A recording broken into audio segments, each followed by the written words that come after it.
In front of you, these are our dreamers who will live out the dreams of our ancestors. Hold fast to dreams. For if dreams die, life is a broken-winged bird that cannot fly. Hold fast to dreams. For when dreams go, life is a barren field. Today is a celebration of the legacy of a church founded just 31 years after the signing and ratification of the United States Constitution. Just 31 years after the founding of this great country. A church that sustained itself within a nation rocked by economic strife of the Great Depression. A church that survived the economic dislocation caused by the decline of the industrial and manufacturing sectors of New Haven. A church that endured over 150 years of legalized discrimination and sanctioned exclusion in this country. A church that has been courageous, steadfast, and unwavering in its fight for justice. We again welcome you to the 200+2-year anniversary celebration of the Dixwell Avenue Congregational United Church of Christ. Enjoy our program, enjoy the food, enjoy the fellowship, enjoy. To our Creator, we give thanks for the feeling of gratitude for the gathering of this moment, for the celebration of the history of this church. It's part of the history of New Haven. We breathe in a deep sense of thanksgiving for being able to gather to share in the spirit of celebration. May our time together strengthen our own resolve to engage in social reform, resistance, renewal, and to know that we are all a part of a great country, a great world that needs our witness of social justice and love. And to that end, may the food that we share, as it nourishes our body, may our togetherness nourish our spirit. In the name of the Creator, Christ, we pray. Amen. Thank you all for being here.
Thank you very much.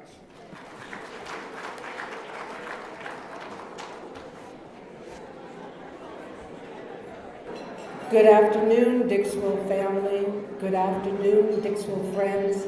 Good afternoon, Dixwell supporters. Good afternoon to everybody. My name is Tony Edmonds Walker. I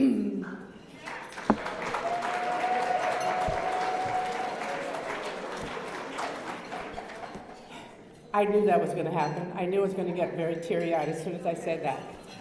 It is so wonderful to be here with you today to celebrate this wonderful time in our history of Dixwell Avenue Church. At this time, I'm going to break in a little bit and introduce some of my colleagues that have come here because, as you all know, this is campaign season. So they said they'd run in and they'd say hello, and then they're going to have to get back out there and shake hands.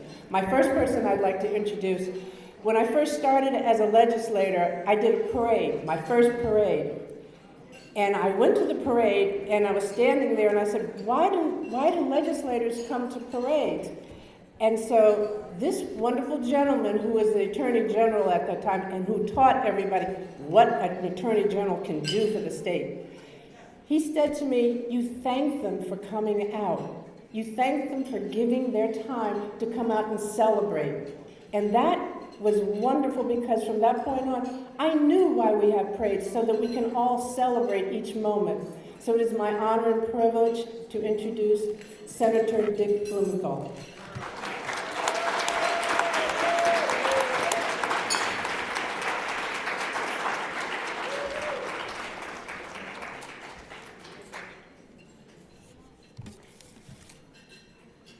Good afternoon, everyone. It is afternoon.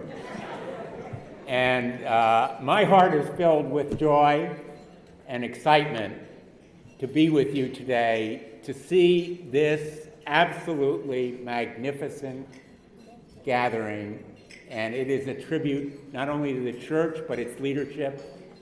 Thank you to Reverend Frederick Jerry Streets for all you have done for so many people over so many years. And thank you to all of the congregation. Thank you to Charlene Hunter Galt for being here today. You honor us with your presence. I know that many of my colleagues are here waiting to speak.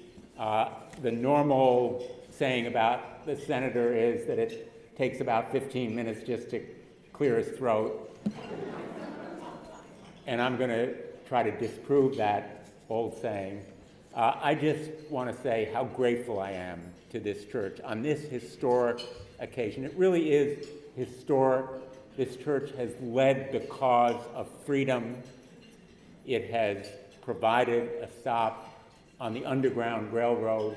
But today, at this moment in our history, when our freedom and democracy is so in danger and so threatened by so many forces that would roll back the clock on freedom and democracy, the leadership of this church is more important than ever. This momentous occasion should inspire us to fight harder, and it is a fight, to work harder, and it requires work, to pray and rely on faith, but also to know that God's work must truly be our own. Amen. And I have been proud and honored to be with you on so many occasions, rallying for the causes of freedom and social service and caring, which are essential to all of us. I have put in the congressional record a statement which I am going to provide to Reverend Streets, but it says in part, speaking on the floor of the United States Senate, I rise to recognize Dixwell Avenue United Congregational Church of Christ as it celebrates 202 years, I realize it's 200 plus 2, spiritual leadership in New Haven. I'm honored to join the Dixwell Congregational Church's congregation and supporters in celebrating the church's bicentennial. This remarkable history and all of the obstacles the church has overcome, all of the examples of leadership has shown are truly a national story. This bicentennial is a national landmark. and all of you are part of history today. I know that you will continue to inspire and lead, and that the organizations that are supporting you and that are going to be honored today, I have certificates of recognition for them, which I will leave here at the podium. Let me just say, I value your leadership and your inspiration, but most of all, your friendship. Over so many years, you have been such wonderful friends. You have been part of my life, part of my heart, and part of my family, and I thank you all from the bottom of my heart. Thank you so much. God bless you. God bless our great country. Thank you.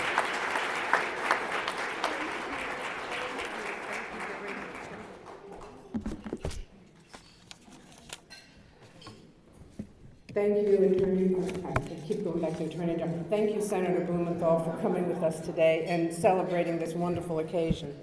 At the next group of people I'd like to introduce are my colleagues in the New Haven delegation that work so tirelessly for the city. I think some of you know of some of our work, and I just want to give you a couple of them so that you know how much the New Haven delegation has done for this city and this state. So we'll start with paid family leave. We'll second with minimum wage, $15. We'll talk about police accountability. We'll talk about juvenile justice and saving our children. We talk about prison reform and what is going on. Those are the things that this delegation has done and fought hard for you, the people in this room today. So I'd like you to give them an applause. Thank you.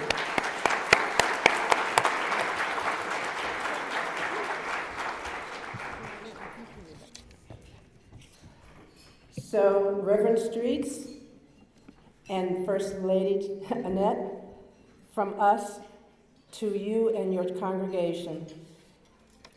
State of Connecticut General Assembly, official citation introduced by Roland Lamar, Patricia Dillon, Trenae McGee, Martin Looney, Senator Martin Looney, Alphonse Paolillo, Juan Candelaria, Robin Porter, Gary Winfield, and myself, Tony Walker.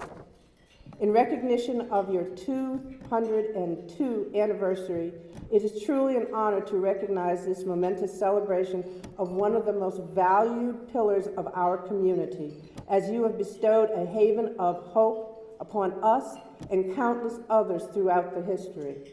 We extend our sincerest gratitude for your faithful service that so visibly demonstrates the manifestation of God's love among us. May abundant blessings be upon you as you continue the pursuit in doing God's work on this earth.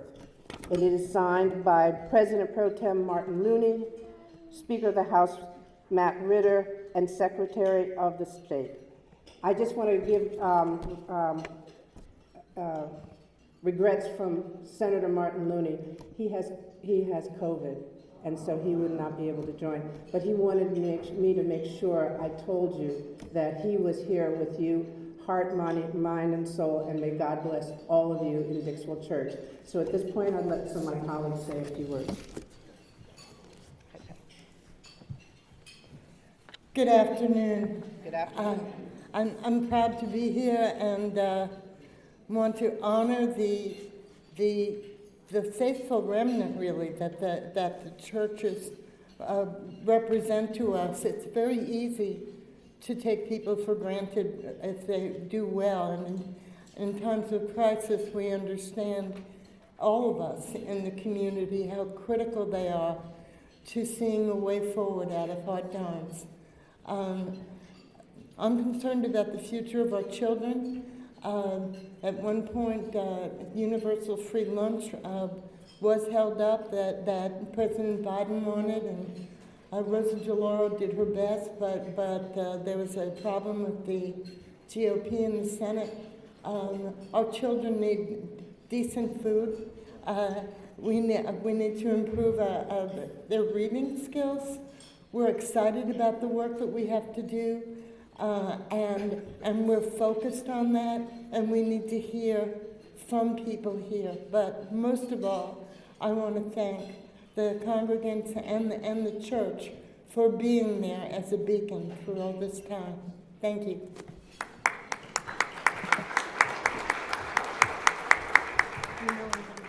You know it's difficult when you try to deal with the kids. Good afternoon. I just want to briefly say that first to Reverend Streets and to the congregation. I want to say that for us, the church is a central part of our lives in general, but particularly the kind of work that I see myself as doing on behalf of the beloved community, a concept I would not even understand without church. Church is important. That list of things that Representative Walker was talking about, they don't come about without church being a part of the background of what I do and what so many people do. So whether or not you've been a part of the particular church that is celebrating 200 plus years, which is amazing, and we should just stop for a moment and think about that, whether or not you're a part of this particular church or not, you know that the people who have been to this church have been hugely impactful in our community, whether they're members or not. I've been at events at the church which have had a huge impact on the way that I see things, and there's just so much impact that the church has. So I'm thankful for a church that gets to be here at 200 plus years. It is an amazing thing to think about that, right? And I'm teaching my young people who are traveling with me today about the very thing that I've learned, about what that community is, about why we have strived to do the things that we do, and passing that on. And you do that in so many ways. So I'm thankful to have been able to get here for a few minutes to thank you for existing, because your existence is what has helped us to move forward in this very long history that we've had. And you know, some people will often remind you of the saying about the moral arc of the universe bending towards justice, but it does not bend unless there are people to bend it. And the people who bend it generally have come through a place like your church. So thank you very much for giving me a few minutes to address you, and thank you for being here.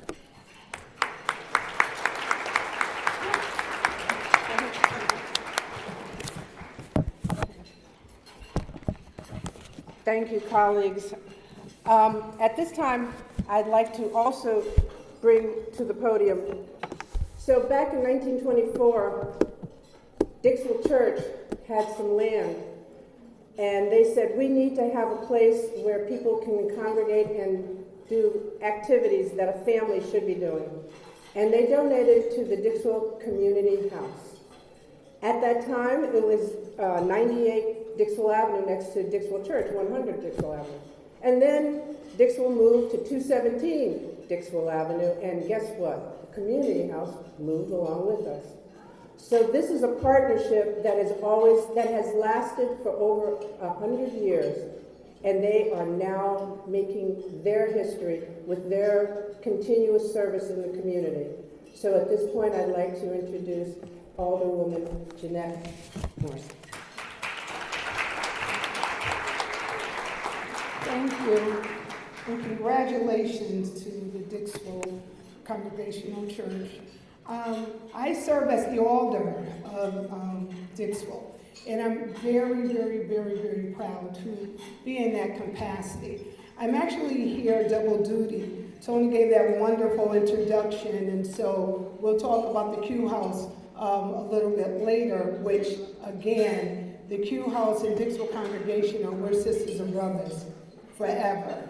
But I'm standing in the stead of my board president, Taisha Walker-Myers, to bring greetings and once again a congratulations to Dixwell Congregational Church on your 200 plus 2 year celebration.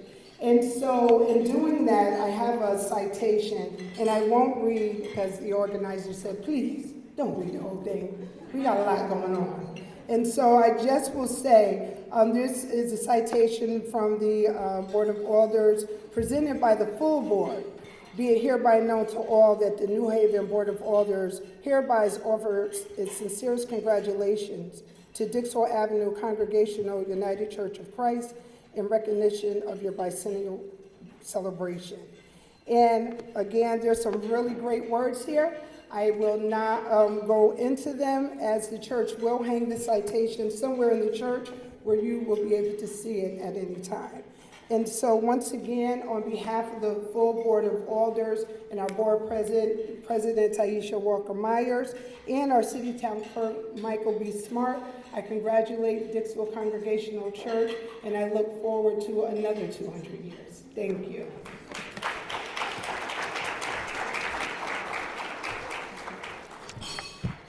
And I'd like one more citation, but I'm not going to read it. Unfortunately, the governor nor the lieutenant governor were able to come today, but they sent an official statement on behalf of the state of Connecticut. And again, I won't read the whole thing to you, but I'll say Dixwell Avenue Congregational Church, United Church of Christ, on the occasion of its 202 anniversary, I would like to share the most sincere congratulations with the parishioners, clergy, and the families of Dixwell Avenue Congregational United Church of Christ on this significant milestone. May you continue to enjoy prosperity and dedication to the ideals of the state of Connecticut for years to come. Therefore, I, Ned Lamont, Governor of the state of Connecticut, do hereby convey honor and recognition upon Dixwell Avenue Congregational Church on this great day. Signed, Ned Lamont. Thank you, Governor. So I would like to, if any other alderman, or is the mayor here with us yet? I thought it was very appropriate that they had all the political people come up and talk while you're eating so we didn't disrupt the program. They did this very thoughtfully, and I thank that. Well, with that, I'd just like to say, when they told me, they asked me to come up and speak a few minutes, I hesitated because this is my family. And the thing that I thought about quite right away was the church is one foundation. And it kept going over and over in my mind. Dixwell Church has done an amazing history of dedication to the community. It has continued to provide this community with thoughtfulness about what do our people need?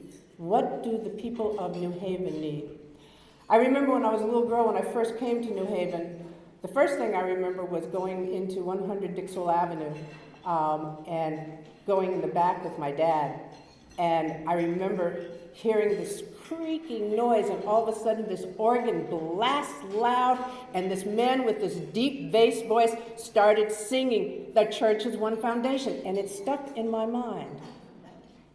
That was Richard Petaway. I know all of my family that has been here remembered Richard Petaway. He was an amazing man, and Ms. Natalie Douglas Harding started singing along with him. And if you bring yourself back to those times, those memories are so strong. And then there's one other thing that I remembered about Dixwell. When there were some children here in New Haven that had been diagnosed with AIDS quite some time ago, I know Dr. Mayo is here, so I know he remembers this. There was no place for them to learn at first. They had no home. No one wanted them in their classrooms because they were afraid of contagious diseases. And Dixwell Church opened up its church and created a classroom for those children because Dixwell said no child should go without an education.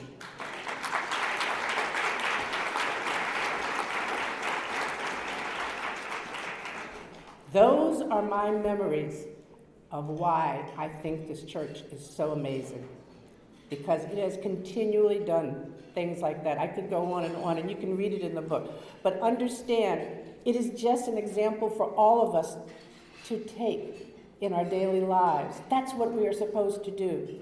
So I ask every single one of you, please, on election day, I don't care who you vote for, but I need you to vote.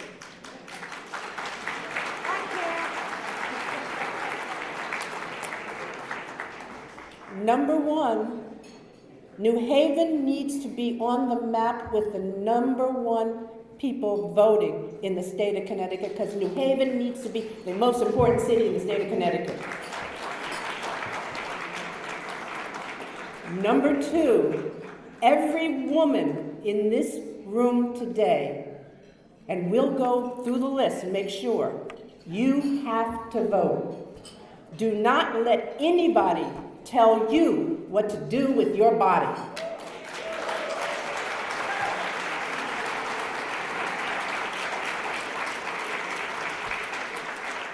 So with that, I say thank you very much for giving me an opportunity to speak today to the families and to my friends. And I say, rise up, O men of God, have done with lesser things. Give heart and mind and strength to serve the King of Kings. Thank you.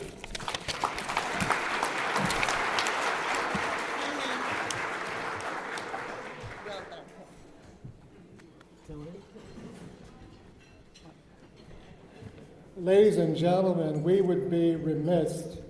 I know Tony has stood and commented on the good work of her legislative colleagues, but as a daughter of Dixwell Church, the spirit of her late father, Dr. Edwin R. Edmonds, You're going to make me cry. no one embodied a sense of passion and social justice like Doc did. And she carries that tradition, and I want you to give her a round of your applause. You deserve it. Thank you. I would also be remiss if I didn't. Dixwell's Church's history involved in childhood development and education has been significantly shaped and informed and will continue to be by the work of Dr. James Comer, a recipient of 50 honorary degrees for his work. Dr. Comer, would you stand?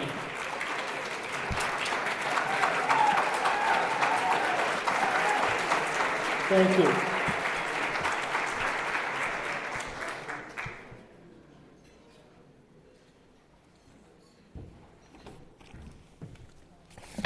Good afternoon. Let's try that again. Good afternoon.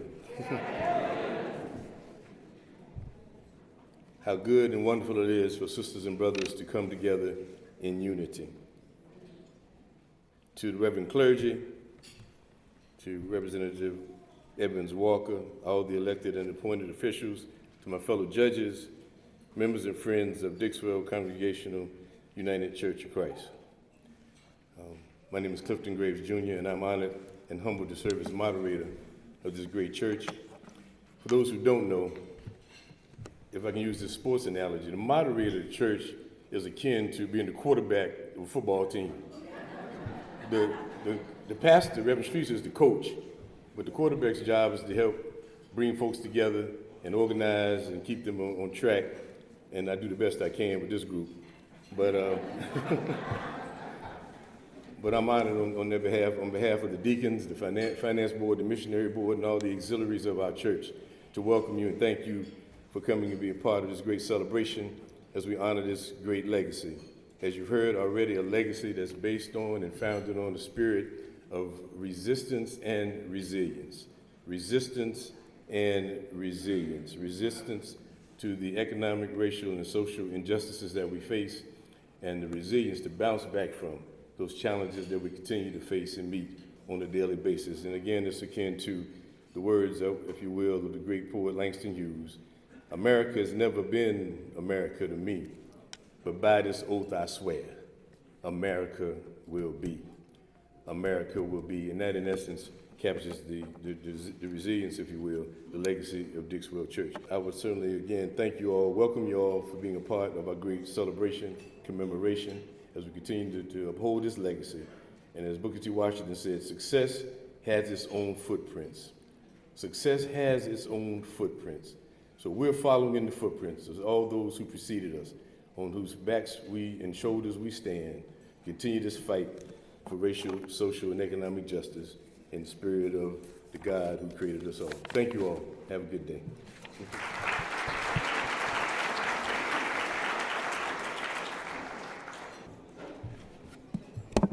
Good afternoon to you all.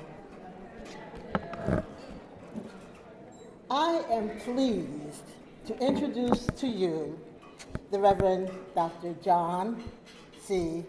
Dorhauer, President and General Minister of the United Church of Christ, to bring greetings.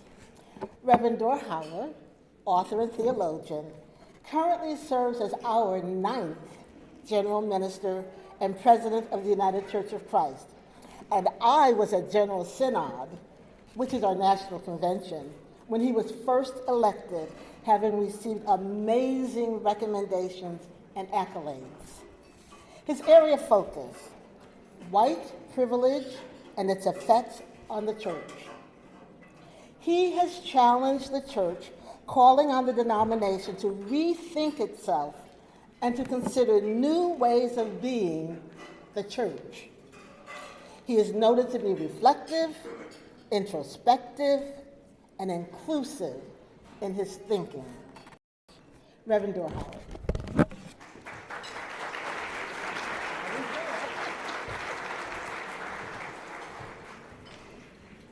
I can't tell you what an honor it is to be here, both to congratulate this church, but also to acknowledge the role that it has played in shaping a denomination committed to justice, committed to enacting the love of Christ in ways that make the lives of human beings better. We became the denomination we were supposed to be when 200 plus 2 years ago, Dixwell Congregational Church became the first Congregational church founded by Black members. And we can talk about all of the records that were set, including Babe Ruth's historic 60 home runs in 1 year, prior to the breaking of the color barrier. But the truth is, baseball was never what it was intended to be until Jackie broke the color barrier. In any institution, be it baseball or the church, that builds itself on the exclusive centering of whiteness is not what God called or intended it to be or become. You will hear more from me tomorrow, but today, let me say thank you. Let me offer my deep and sincere gratitude as the General Minister and President of the United Church of Christ for this congregation's contribution to helping us become more fully the body of Christ. It is a joy to be with you. I look forward to spending time with you today and again tomorrow morning. God bless.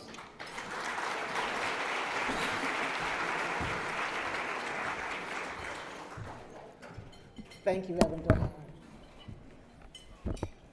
I am now proud to introduce you to Reverend Darrell Goodwin, Executive Conference Minister of the Southern New England Conference of the United Church of Christ, a person of great energy and faith who continues to care for his flock in time-tested ways of loving and being like Christ.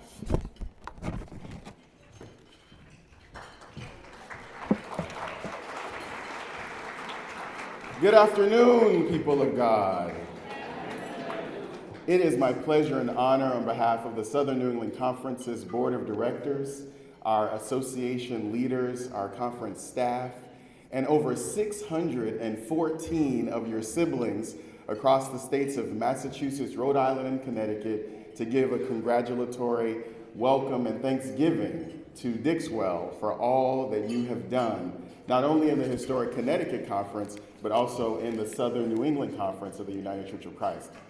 I have the privilege and honor of serving as conference minister, which means I get to visit our churches and experience what God is doing in each and every one of them. But if I can take a moment of privilege to say, today is a little different. Today is a little different because not only am I the executive conference minister, but I'm the first African-American executive conference minister of the Southern New England Conference of the United Church of Christ. I say today is different because I have the wisdom of my ancestors to know if there hadn't been a Dixwell, there would have never been a Reverend Goodwin. if it had not been for the foundations of the ancestors who laid the groundwork for this church to be in place 202 years later, I could never have been elected as this conference's first conference minister. So I want to say thank you. I want to say thank you. I want to say thank you.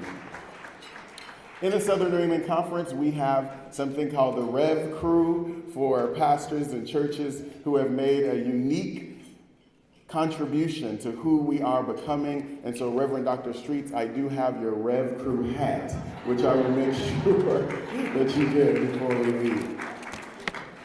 I want to apologize because we are in the middle of actually having the inaugural Southern New England Conference's Justice Summit right now in Glastonbury, so I will have to run back to that event because I'm also on program there. We had hoped to have it actually at Dixwell, and you were celebrating an anniversary today. So we hope that we'll be able to continue a partnership between the conference, between Dixwell, by the leadership of Reverend Dr. Streets, and all that God has called you to be. God bless you.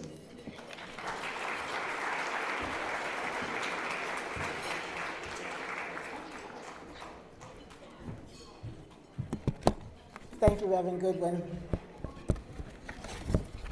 Also present with us, and you've kind of seen them before, are the Reverend Sarah Drummond, Dean of the Andover Newton Seminary of Yale Divinity School. Would you please stand, Reverend Sarah?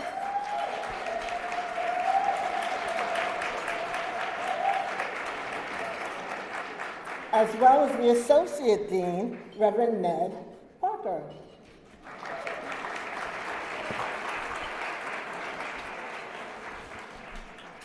Although Reverend Streets has asked you to do it before, we would again ask any clergy from the New Haven community to please stand.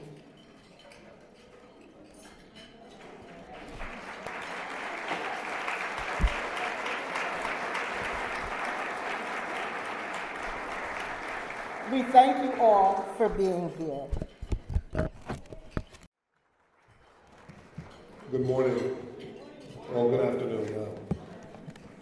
I am here to introduce a wonderful project that means a lot to me personally because it connects Dixwell's past, its present, and the future. What you will be seeing shortly is probably one of the most vulnerable and eye-opening looks inside because it's voices that we'll be hearing from longtime members who have been connected to the church since its beginning. Hi, my name is Jerry Streets. I'm the senior pastor of the Dixwell Avenue Congregational United Church of Christ. Thanks to all of you for joining us in this Bicentennial celebration, 200 years plus 2 since the founding of Dixwell Church in New Haven in 1820. During those years, this congregation and its members and friends have been involved with what scholar Manny Marble used to talk about as renewal and transformation, fighting for racial and social justice. I first came to Dixwell Church as a student at Yale Divinity School, along with my wife and family in 1972. I later became an intern here under the late Reverend Dr. Edwin R. Edmonds. And 10 years after that, my wife, who was also a Yale Divinity School graduate, was an intern here. Coming back now to serve as pastor is a full circle from those early days in 1972 till now. And so thank you for joining us in this celebration. Be with us as we continue our journey to fight for social justice, to help human beings to flourish not only here in New Haven, but around the world. God bless. I was born in the church, and my family has been here over 100 years. I've been a member of Dixwell for 51 years. 70 years. I joined Dixwell in 1952, June of 1952. My whole life, because my parents both were members here, and some other relatives. I guess since both my grandparents were longtime members of this church, I've been a member here since I was basically born. I've been a member at Dixwell for 49 years. More than 50 years. I've been a member at Dixwell for 42 years. Since 1969, 15 years old when I started. I was christened in Dixwell Church 92 years ago. I've been a member of Dixwell for 48 years. I came in 1974, really Christmas of 1973, but we came back in January of 1974, and my late wife announced to me and to the congregation on the Sunday that we came back that we were joining church. And for me, it was a shock. I think our first argument, but it has been one of the great treasures of my life. My name's Cheryl Riley Ray. My family connection was through my husband, Harold, who has passed away, Harold Sr. His family, the Stubbs, the Freemans, and the Rileys were members of Dixwell throughout their whole lives. And I never knew Dixwell existed because I lived in Meriden, and when we moved to the New Haven area, instead of going back and forth to church, I decided to join his church. Well, in 1973, my husband was offered a job, and of course, we came to New Haven, Connecticut. And I did feel like a pioneer because I'd never really been to the East, and that's so far away from New Orleans, Louisiana, until I just didn't know how I would make out here.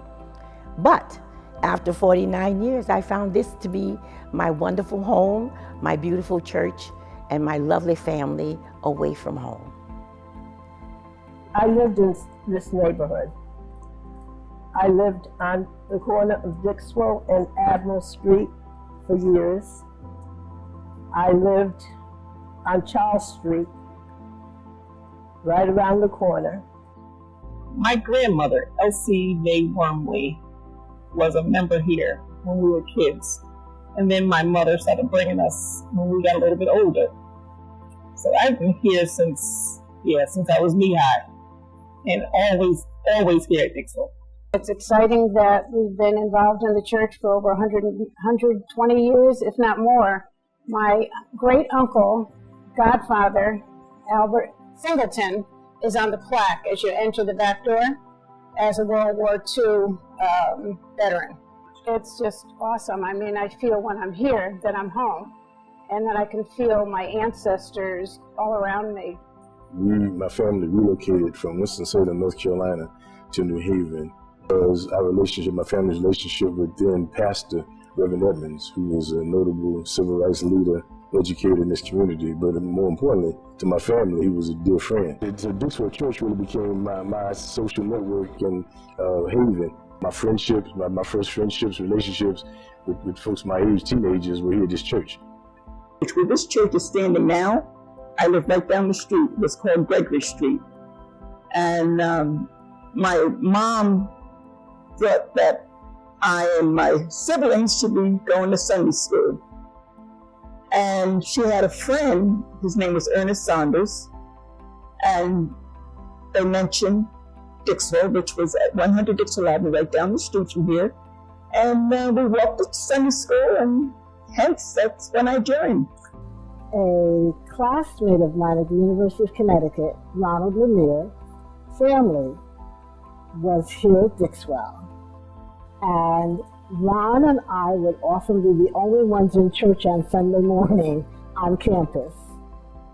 And he always said to me, Joy, if you settle in the New Haven area, you gotta go to Dixwell. My name's Kayla Jackson. I'm 14. My earliest memories is definitely going to Sunday school with my late Uncle John and going downstairs to the basement and watching movies about Jesus Christ and eating snacks and stuff. Hi, I'm Amanda Simpson, and I am 19 years old. Being in this church, I've always sung in the choirs, I've always read, and given opportunities to perform my talents here, such as piano. So Dixwell has really nurtured me in that aspect of being a member. My fond memory is always fellowship, where we get to meet with each other, to talk to each other, to share good news with each other. And the best thing about the fellowship, it brings you closer together. I remember the male chorus that used to sing here. I remember the choir concerts and piano and organ concerts that have been held here.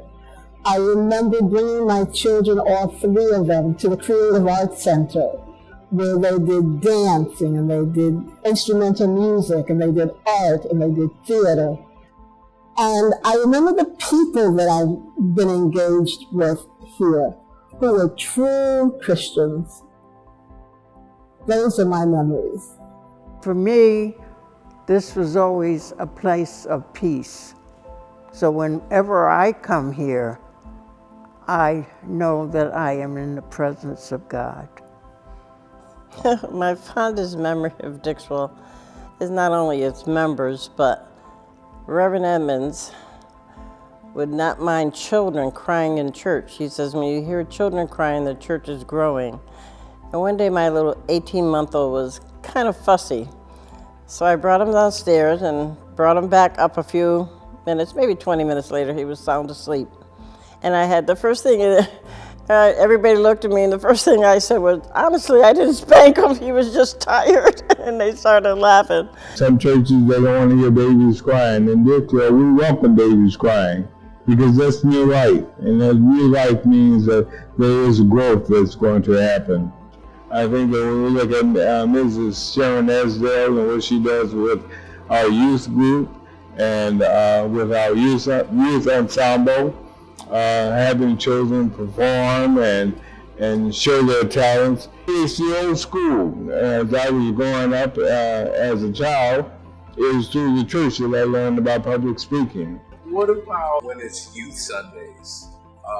You guys are responsible for leading the church, and you, just like the adults do, what does it feel like to get up and read in front of the church? When I did it the first time, I was like so nervous. Then when I did it the second time, I was not nervous. It's so exciting because like you're reading in front of the church. I just feel like I've done it 100 times, and it's pretty easy when you get back. Or if you're nervous, you can do it again and do it again when you're not nervous. You can like keep on trying. If you don't like it, like try it again to see if it changes. What I'm most proud of is that we really value education, even in the lower grades of school, and to be helpful and thoughtful of your neighbors and your families, and not to forget where you came from, not to forget that. Until you come into the church, you don't know what it's like. A lot of people don't even know it's a church building. You come in here, it's a lot quieter than going to, say, like a Pentecostal or Baptist church. It's very low-key, but I happen to enjoy it. Our church was at 100 Dixwell Avenue, and next door to us at that time, the Dixwell Community House was at 98, and our church donated that land to the community house. And so we always stayed together. When we moved to this facility, and built it, the community house built theirs right behind, and now they're like where we used to be. So we had quite a relationship with the Dixwell Community House. The old site at 100 Dixwell Avenue, that was part of the Underground Railroad. We used to hide in there and play as kids. And it was a great thing, but a lot of kids didn't realize that. A lot of people didn't know that when they came over here. The day we walked from 100 Dixwell Avenue down here to 217, that was a glorious day. It was a proud day for everyone. To be a Dixwell member means that I have a connection with a wonderful church that has a wonderful history. A history that we can all be proud of. A history that has brought us this far.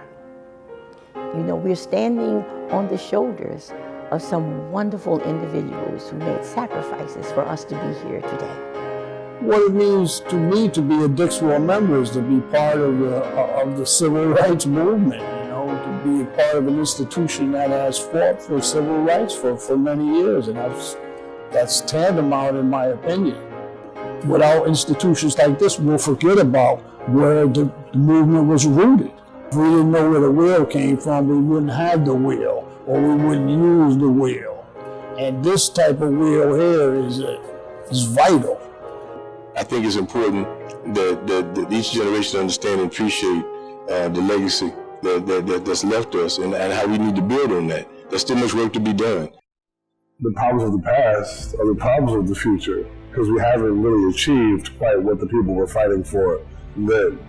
And until these things are fixed and goals are achieved, there will be the issues of the future. So Dixwell is needed. Its role is important to become leaders and people who can facilitate and help to coordinate efforts to tackle these issues in the future, because they will be society's issues.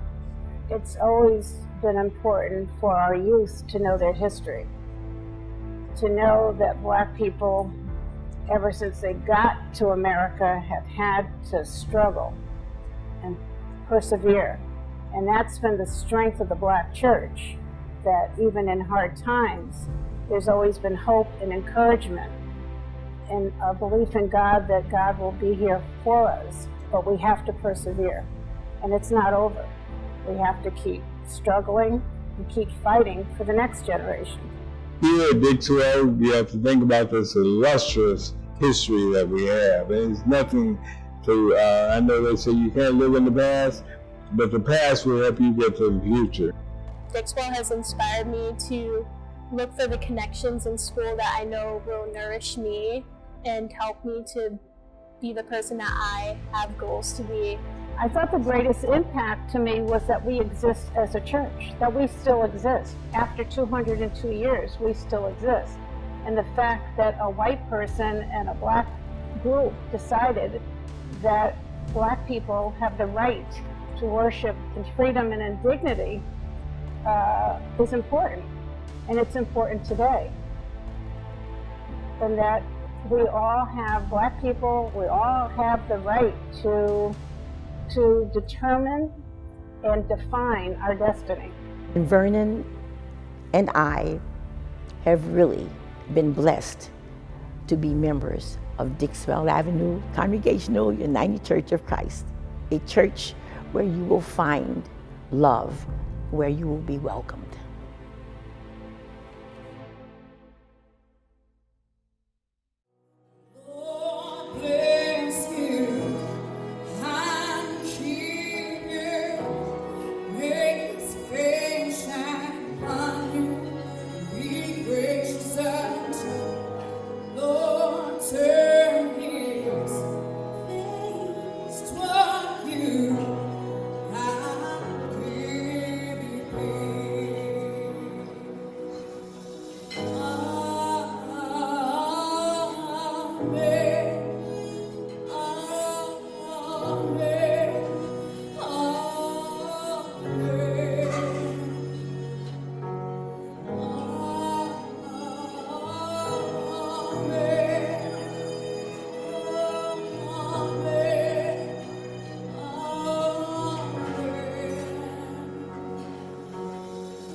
I'd like to thank the power couple of Mr. Bill and Dr. Lisa Fluker for blessing us with their musical stylings. They always enhance an event, and I'm sure if you'd like them to enhance yours, they would love for you to get in touch with them. Thank you again.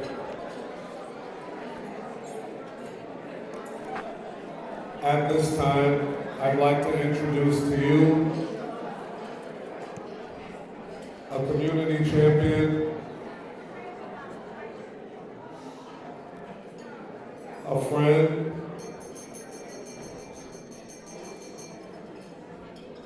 a family woman,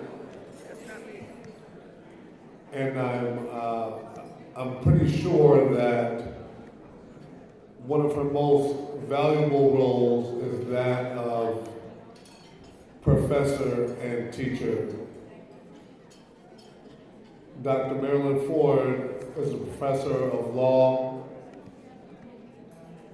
at the Quinnipiac University School of Law. She has helped us at the church, and not just once. And she helps many organizations, and I'm sure there are a number of people throughout the country who can say that she has helped them as their teacher. And so calling to the stage, I'd like to welcome Dr. Marilyn Ford.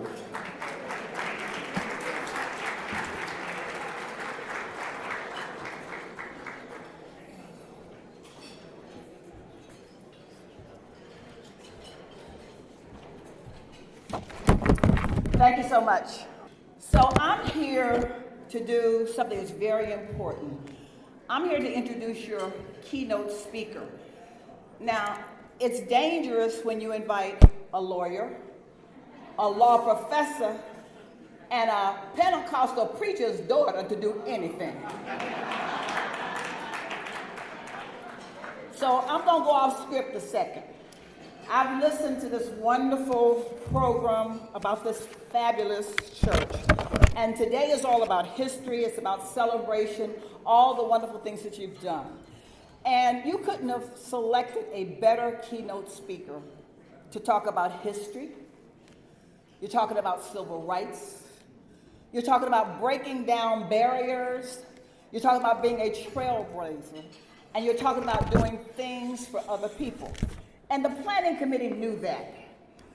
So when they asked Charlene Hunter-Goff to be their keynote speaker, they knew she was a very much sought after public speaker. So I'm going to address her as Charlene because she is just so humble, and she's not one who wears all that she does on her shoulder. And in many ways, I feel like she's a sister, so I don't think she finds me addressing her as Charlene. So Charlene, she's an award-winning journalist working with more than 50 years in industry, working in every area of the media, including the New Yorker, the NBC, New York Times, PBS NewsHour, CNN, where she was the Johannesburg bureau chief and the network's chief correspondent. And while she was working there, she got a Peabody for her coverage of the continent of Africa. And I believe she even had an opportunity to meet Nelson Mandela.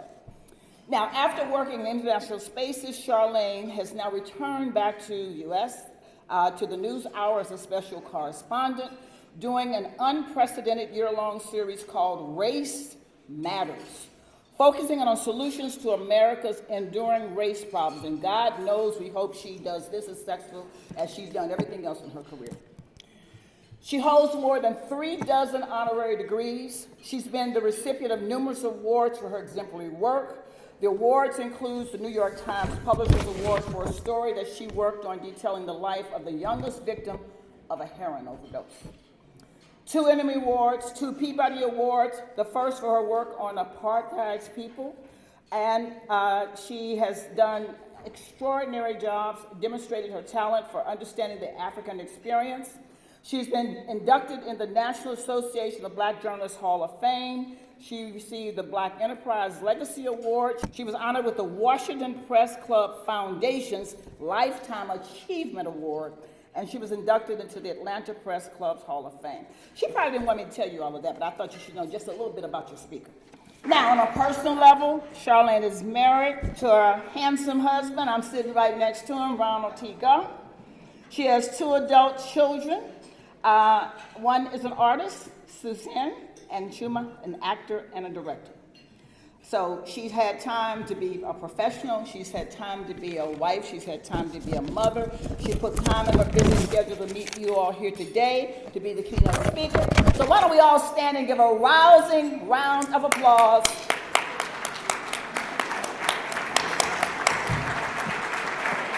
And the next voice you hear will be a much friendlier voice. That'll be my sister, Charlene Hunter Love.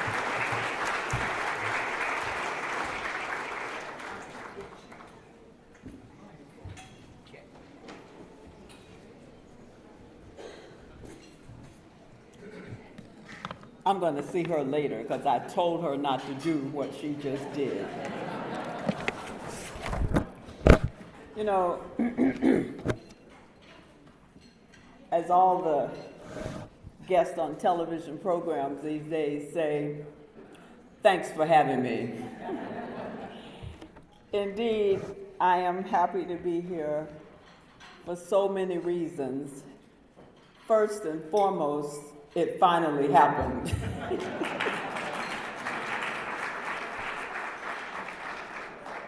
But I have so many friends who are in some way connected to this church, to this town, as you just heard.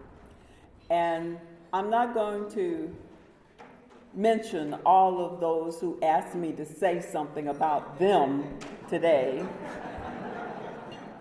But I do want to say that Henry Louis Gates, who couldn't find his way around Yale when he first came here, and I think that was also the case with Dr. Comer, who is enjoying his apple pie right now. But, and then there was Al Johnson, who said he would be here. Now, if he's not here, I'm going to tell him to send the money to pay for the lunch that he didn't eat today. But, you know, from the first day that I was invited and read about the 200-and-something-year-old history of Dixwell Congregation and the people who have been a part of this inspirational history, I knew I had to come. For while you heard far too much about me a few minutes ago, the persona that I embrace today, and for that matter, many days of my life, especially in challenging times like we're going through right now, is one from the earliest days I can remember. Say from about the time I was about 5 years old, when my mother would send me from Covington, Georgia, to cities and towns all over Florida to get some of that old-time religion from my grandparents.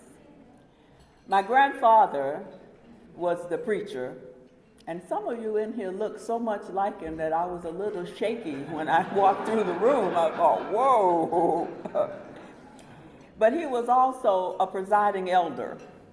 And I think most of you will know that a presiding elder is a teaching preacher. And he used to travel the state teaching preachers who want to be, teaching young men, actually. One was sitting next to me, but he had to, as he told you, he had to go somewhere. But anyway, teaching these young wannabe preachers. But it was my grandmother who was the saint. And she made me learn a Bible verse every day, despite the fact that at that point I was about this big, and my favorite thing was climbing the mango trees and eating the mangoes even when they weren't ripe and turn my mouth inside out. But at any rate, those lessons would serve me so well years later. I had no idea what she was preparing me for. But one of the things that my sainted grandmother prepared me for was the night that the students and others, because they weren't all students, rioted outside of my dormitory, shouting ugly words, and at one point throwing a rock that came through my window. Now, if you know about Southern black girls, even those who were demonstrating in Atlanta, we cared about our clothes. And when that rock came through the window, I hadn't had time to unpack because we'd only been in there, admitted a couple of days before. So my clothes were in my suitcase on the floor. And when that rock came through the window and sprayed glass all over my clothes in the suitcase, all I could think about was Sunday, what am I going to wear to church on Sunday? Not what I'm going to go to class with the next day. But shortly after that, the police left, but they had taken their time ending the crowd of rioters. They wanted to make sure that the rioters made their point. But they had left. But the tear gas was still in the air. And the dean came to my room and said that I was being suspended for my own safety. And while I had no idea what I might face when I walked out of the dorm and into that dark night, it wasn't until the reporters in Atlanta who had gathered at my mother's house the following day, and they wanted to know how frightening that night had been. And that was when I realized that I wasn't scared at all. Thanks to my grandmother, Alberta, and her favorite Bible verse, which she insisted I learn, although I wanted to eat mangoes. But she prevailed. And what she taught me got me through that terrible night. Yea, though I walk through the valley of the shadow of death, tear gas and all. That wasn't in the verse, but I'm just adding to it. I will fear no evil. Thy rod and thy staff, they comfort me all the days of my life. That and other verses Mama Hunter taught me helped me negotiate a road not traveled at that time by any who looked like me. And so I am here today, and I hope the preachers won't mind, but I am here today first and foremost as a PK. Now, I've said that in some places, and people have come up to me and said, what's a PK? But I don't have to tell this audience that, right? Y'all all know, right? So I want to share a few of my experiences for which I have needed the kind of armor my parents and grandparents created for me, but also to polish my armor with your history, because your history is my history, and it is all of our history.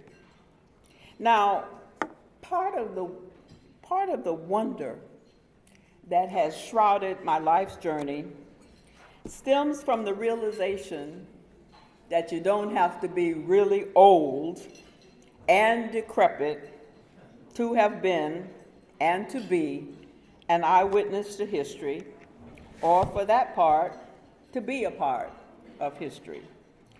Now, as time has passed since that first discovery, it's possible that really old has snuck up on me. But I like to think of my 80-year-old self as, okay, young people, I'm coming to you now. I like to think of my 80-year-old self as woke.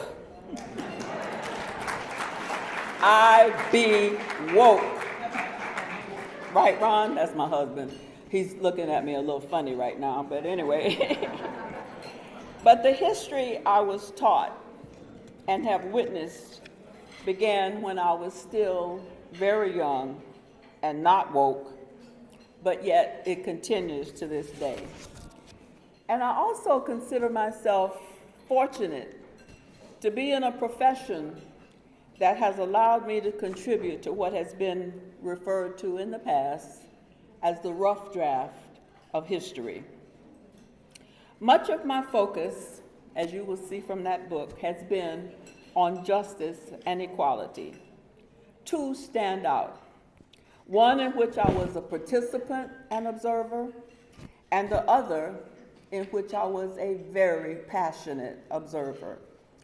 And each has provided me with memory that has lit both my personal and professional path.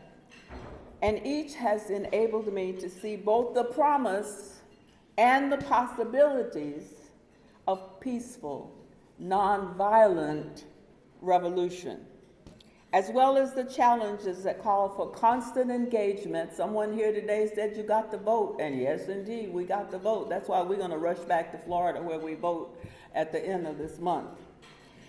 But we also need to be reminded of the people who brought about these revolutions, but those who benefited them and now will in the future. Now, not too long ago, I had an exchange with someone who wanted to know why it was important, in his words, to keep digging up the past. And it was a question that might have otherwise annoyed me, but for the fact that I could tell him in no uncertain terms that we keep digging up the past in order to polish our armor, to share the memories, not least as motivation for a new generation, some of whom I see in this room, as they chart their path to the future. And to give the lie to something one of my professors once articulated, that we learn from history, that we do not learn from history. There's a word I would call that, but I don't think the preachers here would like me to say that. We had a president of the United States not too long ago. Well, it's beginning to seem like a lifetime ago. But anyway, I'm sure the members of this congregation in particular know who I'm talking about. I was talking about the man who, when he crossed the bridge in Selma, said, "I stand on the shoulders of giants." Now, I remember when I was very young, I have a reasonably good memory. Down there in Florida, I talked to my uncle, who was the son, of course, of my grandmother, who taught me what I just told you about. And he talked about the armor that his mother, the saint, created for him. He said, at the time that they entered their elementary school, their mother, who had stopped her education in order to have her two boys, said that there came a time when Mama wanted to go to school too. So here was Mama, my grandmother, who had had two children, and yet when they got into the second, third grade, he said Mama would be there too. She insisted on going back to school because she thought education was very important for people of color, even though in those days they were in segregated schools and classrooms that often didn't have all the things that the white schools had. But she wanted to get an education with her children. So my uncle said, Mama would be there too, asking questions just like a little kid. Boy, I said to him, were you embarrassed having your mother there in the 3rd grade when you were in the 3rd grade? He said, boy, I thought it was the greatest thing in the world for the 4 of us to be going to school at the same time. Everybody loved it. And my father gave me once an example of how my grandfather influenced him at an early age. But I also believe that the advice is timeless. Oh, that was if I'm 80, you can remember how long ago that was with my daddy. But he said it's advice that is so relevant today. My father said that when he was 13, and Papa told him he was spending too much time in the streets. Now, how many well, no, we won't go there, but there are a few of us spending too much time in the streets these days. But he said Papa would tell him he was spending too much time in the street, that he should come inside and devote more time to his studies. Here's what Papa said. Study words, he told my father.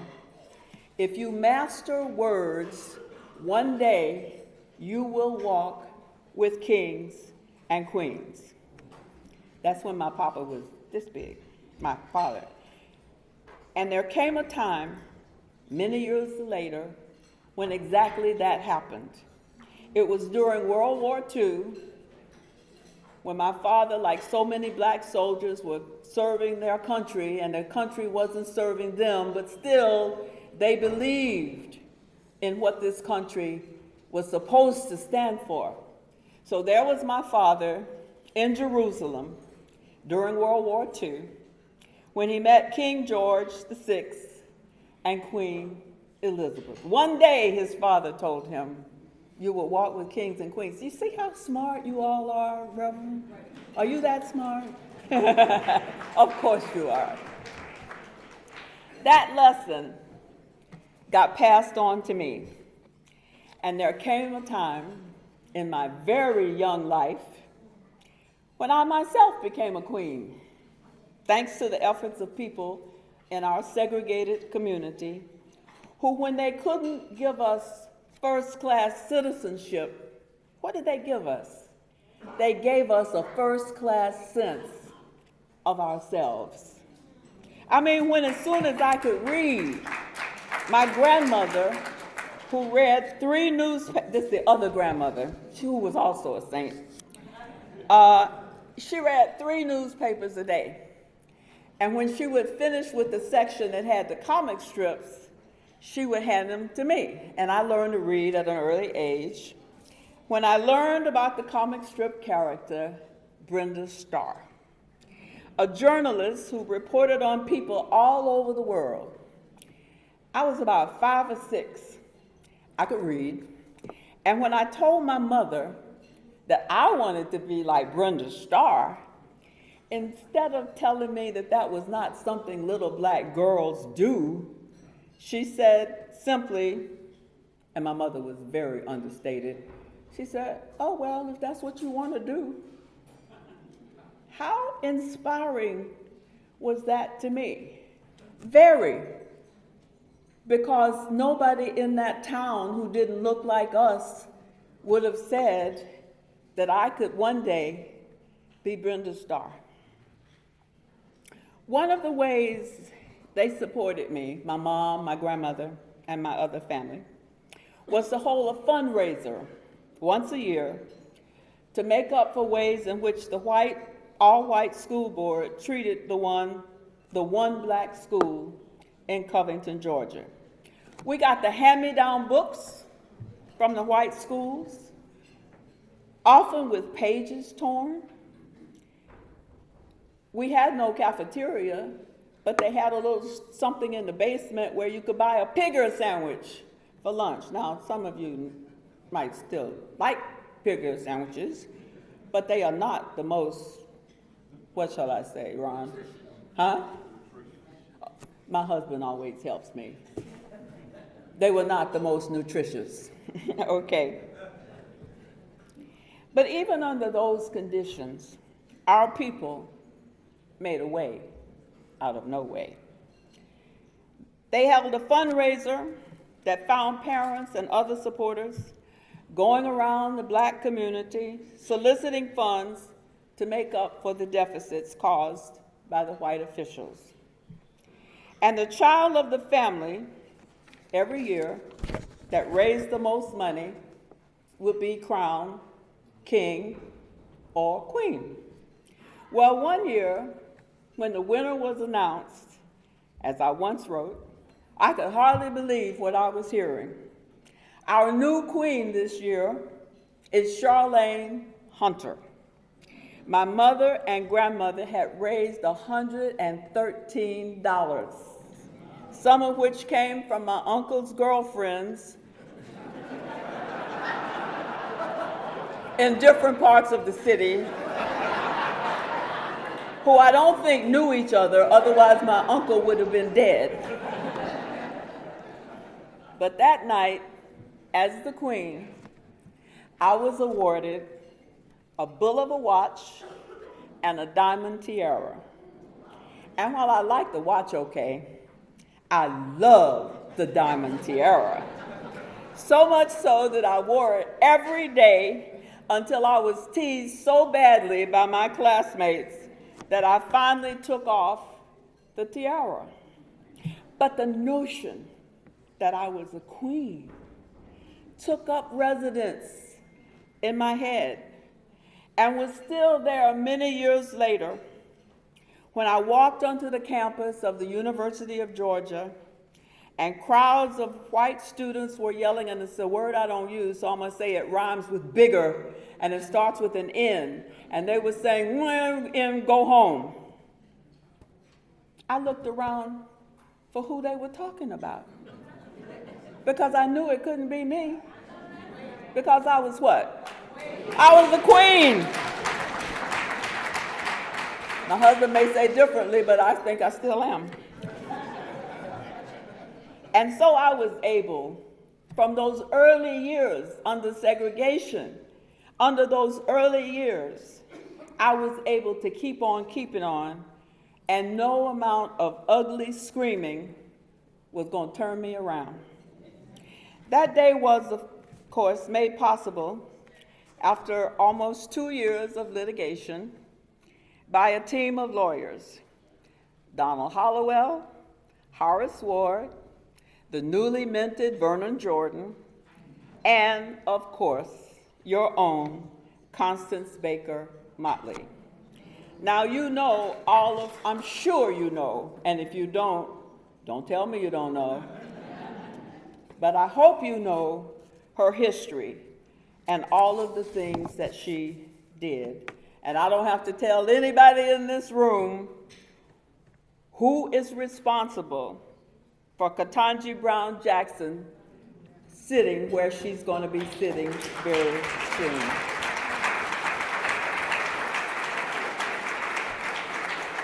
There were days my 19-year-old self used to watch Constance Baker Motley in the courtroom, brilliantly tearing down the defense of UGA officials who said that we weren't being denied because we were Black. But it was during the dean's testimony defending their resistance to me and Hamilton Holmes that some white spectator in the back of the room when Constance Motley was interrogating a Georgia official, one of these people in the back of the room said, "Look at that poor lying bastard. He's so damn dumb, he doesn't even know what just hit him." And it was a question from Constance Baker Motley that ultimately led to Hamilton and me getting into the UGA.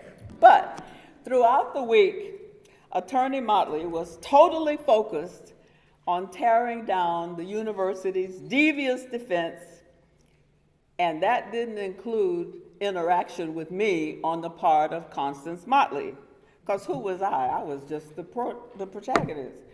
So I sat quietly, didn't say anything, and just watched as she did what the guy just said she did.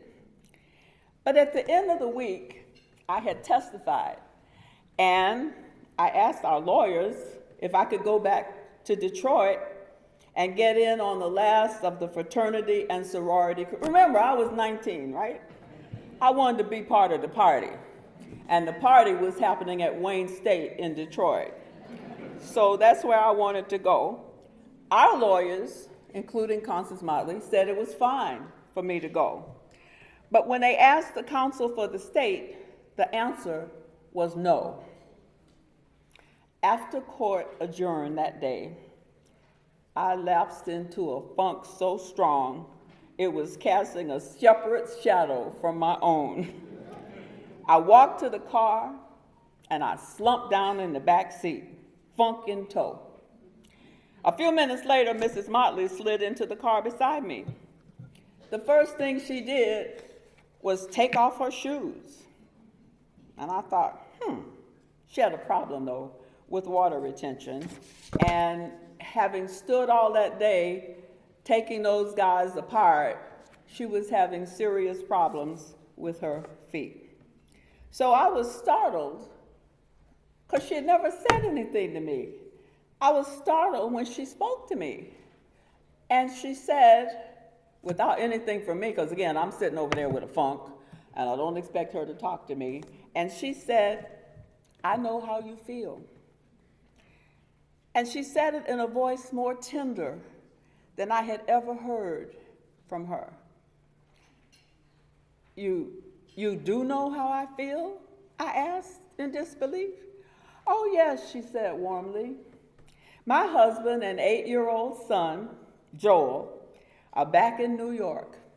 And I had hoped to be able to get away early so we could have a long weekend. I have to be away from them so much, because you know she was arguing cases all over the South. Then she paused, as if she were contemplating the disappointed faces of her loved ones when she couldn't go home. And she thought about the people who were preventing both of us from leaving Athens, and she said very strongly, those bastards.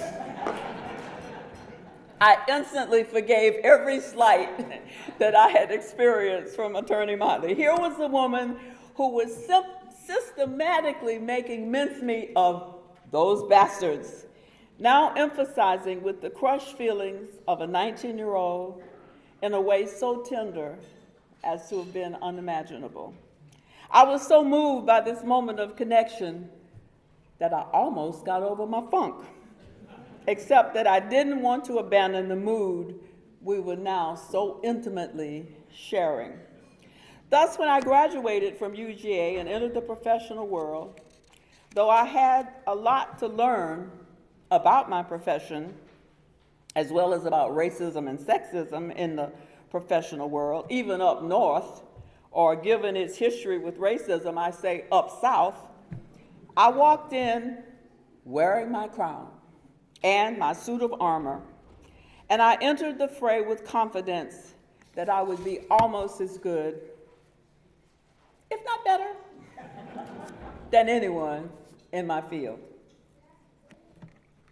And early on in my journalism career, I began following my history, which you will find in the book she was referenced, My People, covering them in a different way.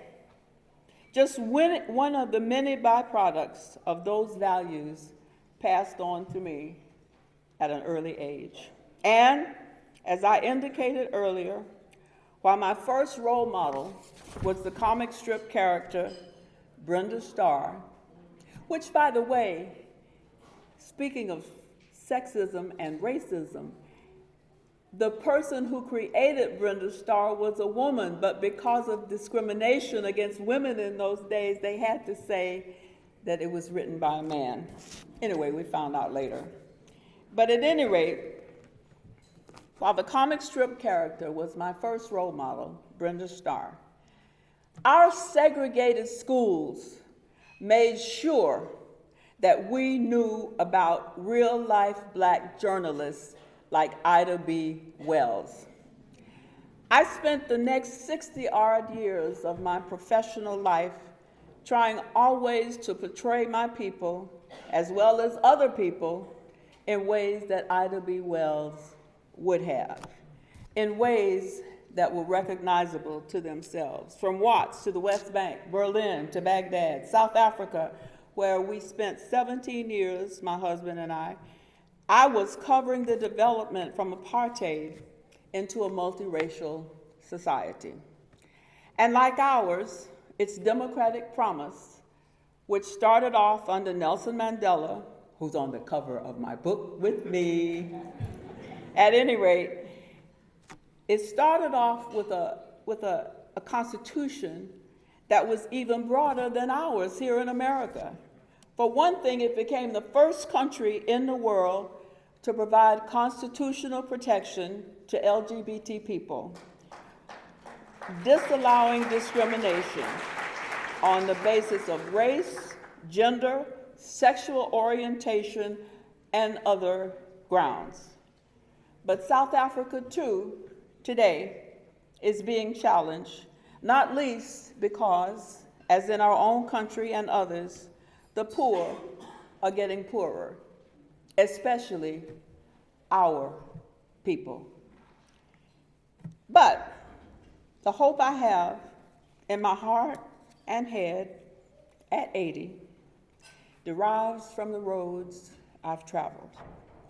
Not least one, as I indicated early on, that Constance Baker Motley made possible. For in 2001, I attended the 40th anniversary of Hamilton Holmes and my entry into the University of Georgia. And among those who came to participate was the white governor, who had become famous for his defiance before Constance Motley won the case. His defiance was, no, not one black student will ever attend the University of Georgia. Now listen to this, because again, I think that our armor comes from our history. And when I look at my history, I think of things like this. 40 years after Hamilton Holmes and I desegregated the University of Georgia, there was a symposium, and the governor, who had said, no, not one, 40 years later came with regret and apologies and a warm embrace. And PK that I am, immediately I forgave him, because it seemed to me he had learned something. And I think that that is a memory worth preserving, as is the history of my people, your people, our people. For as my grandfather well understood, investment in education is the key to future economic viability and sustainability. As a colleague once told me when I was covering post-apartheid South Africa, quote, troubled as these early years of nationhood have been, Africa need not dwell forever in the uncertain twilight zone. Its dreams have been only mislaid, not lost. What I have taken away from this glorious journey is that we have got to embrace the world and work to create the kind of society that causes the world to want to embrace us. It's harder today because they're looking around the world at things that are going on in our country, and some are imitating some of the worst aspects of what's going on here.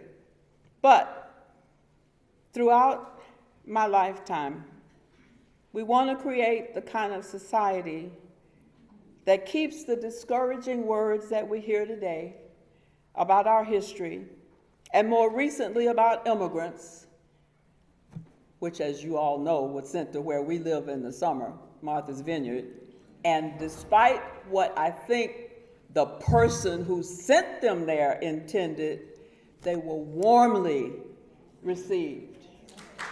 Warmly received before they were sent to another location on Cape Cod to wait until it was decided what they do. And so, I think that memory worth preserving is the kind that my grandfather understood. Investment in education, as I said, key to future economic viability. And when I looked at these little ones standing here, I thought about this idea that they are our future. And we have to arm them with the kind of history that created this church.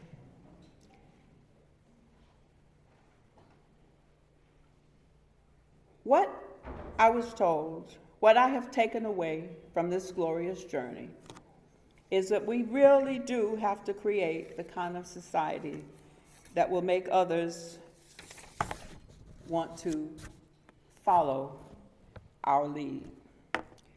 And that's people like you who will continue to polish your armor. I could see that here and from the people who've spoken today. Sharing your history, as that old freedom song goes, don't let nobody turn you around, even when there were some efforts to do this, that, in part to remove Black history from our school curriculums. And while I deplore that, I also deplore the fact that even before those efforts began to get big media coverage, the Southern Poverty Law Center reported that our history, that is the history of our people, is not being taught enough in most schools these days. In fact, in so many schools, our history is not being taught at all. And as I wrote in a letter to the New York Times a few months ago, our union may not be perfect, may never be perfect, but we owe it to our children to educate them perfectly. In fact, when at a school gathering of both Black and white students, I asked how many had ever heard of Martin Luther King. All hands went up.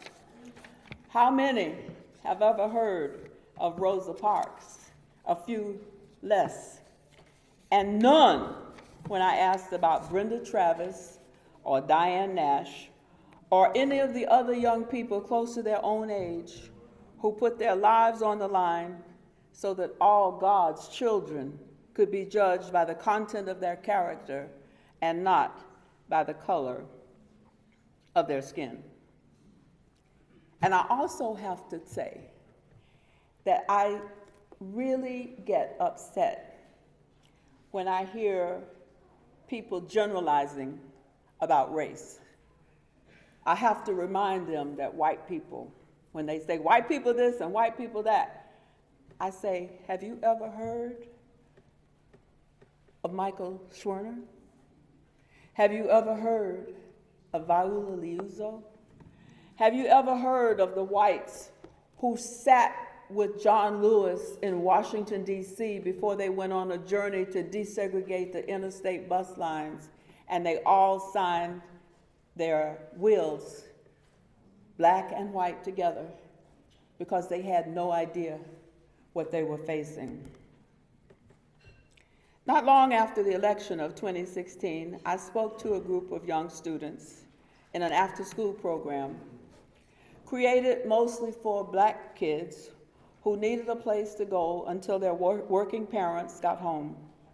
And they all expressed anxiety about the new president, whose name I won't call, and what his administration could mean for people who look like them.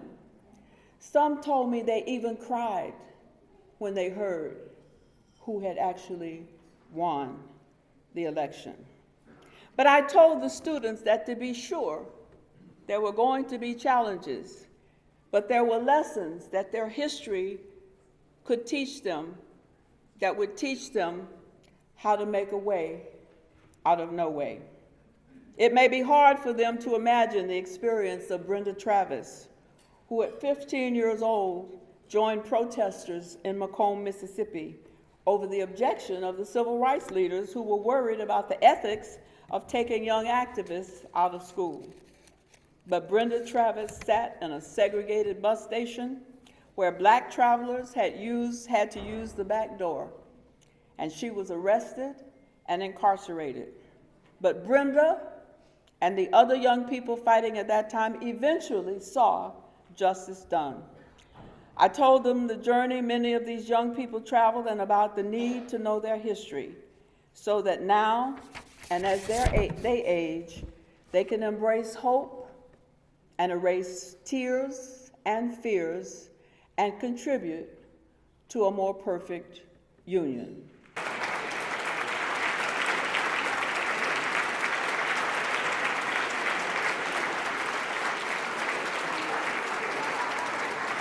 Thank you, Ms. Hunterdog, for taking us down memory lane of our history and reminding us of the struggle that we've been through you.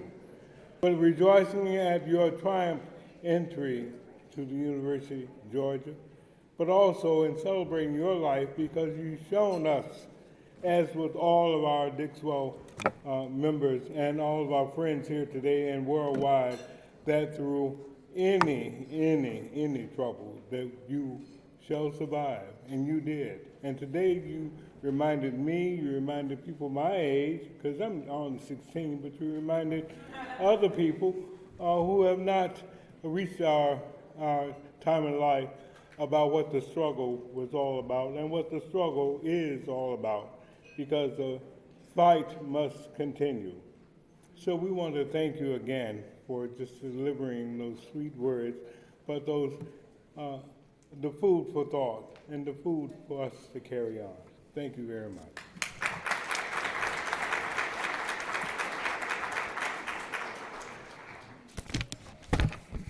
So we continue.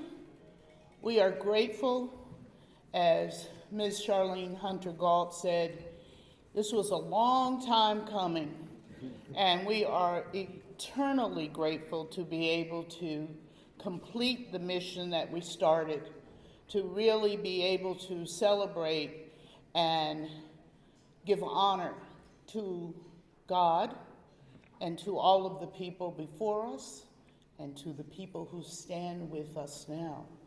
The struggle continues, as we are reminded. So at this point in time, we are going to continue our celebration with our honorees. Presentation to the Amistad Committee.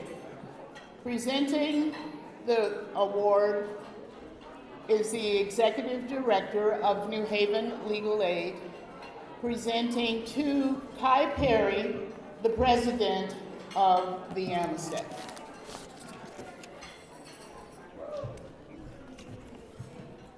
Good afternoon, everyone. My name is Alexis Smith, and I have the honor of presenting to the Amistad Committee today. I'm pleased to present the Dixwell Church Bicentennial Commemorative Award to the Amistad Committee Incorporated.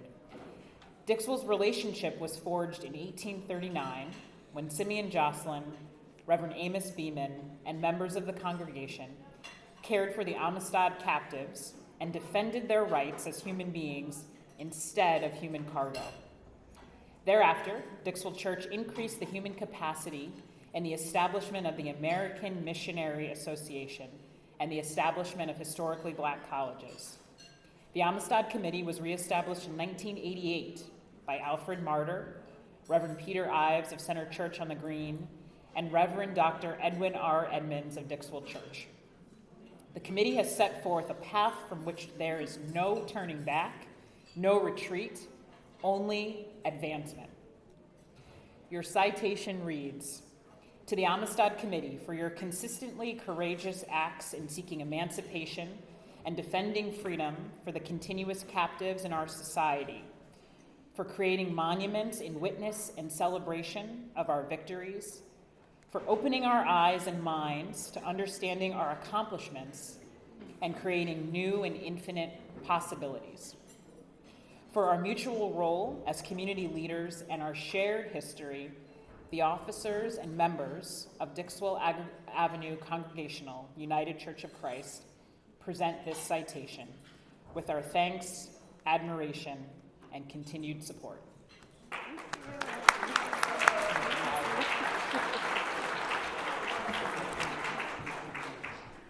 Oh, thank you so much. Those were lovely words. I was told originally I had 3 minutes to give remarks and then 30 seconds. And luckily, she said most of what I wanted to say. But to Reverend Dr. Streets and members and officers of the Dixwell Congregational UCC and the entire Bicentennial Committee who's done a wonderful job. We, the Amistad Committee, thank you for this honor. Would the past and present members of the Amistad Committee please stand and be acknowledged at this time? Wave so we can see you. I know we have some who are on the Dixwell Church Committee, and we have a table over there. Well, thank you all for all your hard work. As a transplant to New Haven, having literally sailed here from Ohio aboard the Freedom Scooter, recreated Amistad, I'm humbled to join you today to honor our past, to act in the present, and to continue this collaborative work. Like most Americans, I was introduced to the Amistad story by the Spielberg film. However, when I first encountered the recreated vessel in Toledo, Ohio in 2003, I was determined not to let that white savior narrative prevail. I couldn't let the story of 53 Africans fighting for their freedom be told solely by the voices of the predominantly white male crew at the time. I recognized then the necessity of a Black woman's voice. So, albeit reluctantly, I packed my bags, joined the crew of the Amistad, and I taught the story of the Amistad Uprising to school groups, families, and communities throughout the United States and abroad. And ultimately, I arrived in New Haven, and 18 years later, I'm still here. Because New Haven is special. And from what I've gathered, largely due to Dixwell Congregational UCC Church.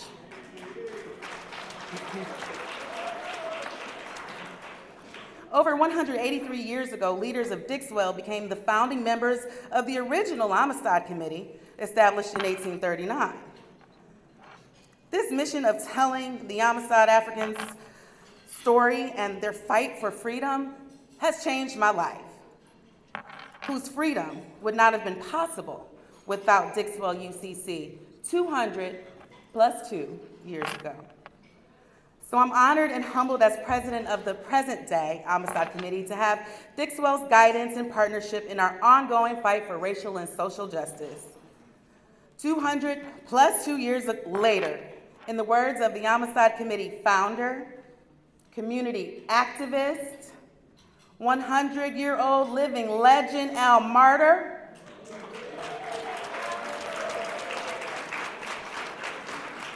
he's right over there. In his words, the struggle against the legacy of slavery is not over. So in the spirit of service to God and service to community, thank you for this prestigious honor.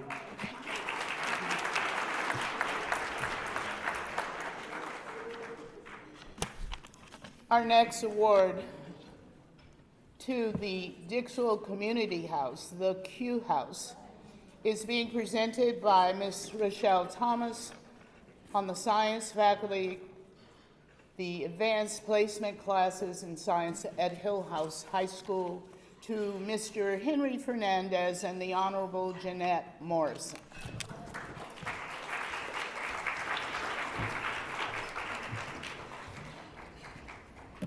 Good afternoon. I am pleased to present our Bicentennial Award to Mr. Henry Fernandez and the Honorable Jeanette Morrison as the outstanding leadership tandem team of the Dixwell Community House, also known as the Q House.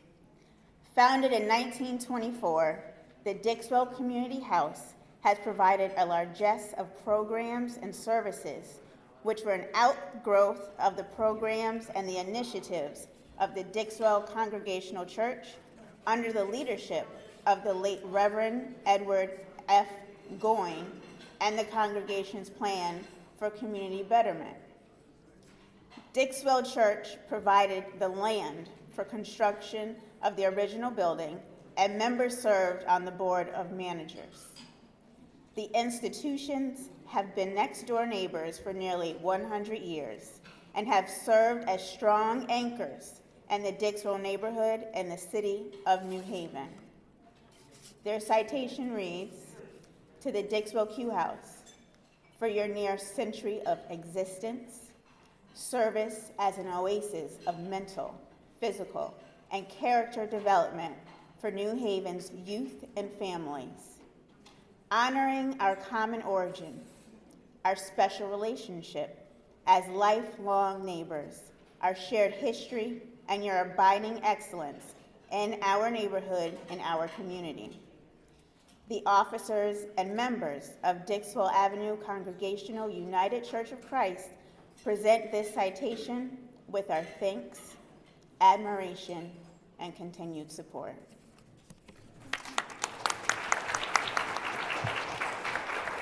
Hello, everyone, once again. And I want to thank the Dixwell Congregational Church for this great honor. As said, I'm the alder of the Dixwell community, but I also serve as the chairperson for the Dixwell Q House Board, Advisory Board. And if we have any members of our advisory board here, please stand up, or any members of the Board of Alders, please stand up. I don't know, I can't see, but it is very important in getting this type of honor, especially for me as a Black woman. The Congregational Church always fights for justice, and I represent that as a woman, being I guess one of the first board chairpersons for the Q House. The first Black chairperson was in 1975. That was just the other day in my mind. And so to be here in 2022, to be a part of a process that helped to lead the way to build a new Q House building, which we came from a 20,000 square foot building, next door to our brother with the church, to a 54,000 square foot building, which encompasses a health center, the library, the recreation component, the Dixwell Senior Center. We have a one-stop shop now. And this is great for everyone. I always tell everyone, come to the Q House we have something for you ages 7 to 107. And so again, I want to thank you for this honor. I thank the Dixwell residents for allowing me to be the alder for the last 10 years to be able to help this process. And I want to thank the Board of Alders for giving us all the votes that we needed to make this happen, because that's a real piece. The politics is a real piece anytime when you're talking about money. And so I thank the Board of Alders, and I thank my current advisory board for all the work and efforts that we're doing to bring us another 100 years. And so in 2024, and Henry will get up and talk because he's in charge of all that stuff, we will be celebrating our 100 years. And so soon you'll hear about a lot of different celebrations. Mike Moran is our chairperson of the History Committee, and Dr. Frank Mitchell has always been our curator to help us with our process going forward. So thank you very much for this honor. It's always good to follow my Q House, I'm not going to say partner in crime, I'm going to say partner in action, Alder Morrison. And I want to thank Dixwell Congregational, Reverend Streets, Carlton Highsmith as the committee chair, and our wonderful host. I want to just say that we are so honored to have been your next door neighbor for almost 100 of those 200 years.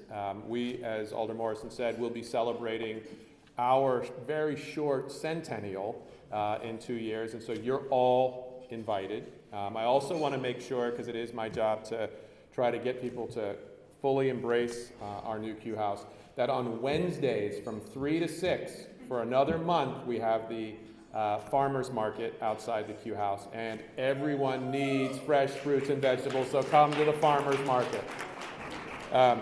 It's just been, the church remains a part of our board structure.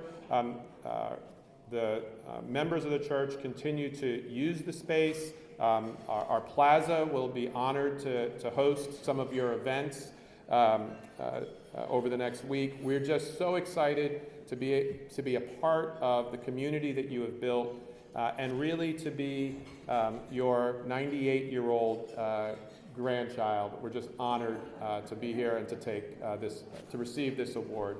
Please do use the Q House. It is your Q House. We're kind of coming, like everyone, kind of gently out of COVID, and so we'll have more and more opportunities for people to come inside, but it is your Q House, and so we're honored to be once again in your side yard. Thank you.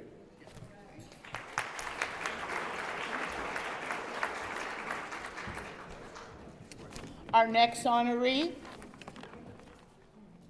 the George W. Crawford Black Bar Association, presented by the Honorable Fleming L. Norcott, Jr., and received by Joy Gary, the President.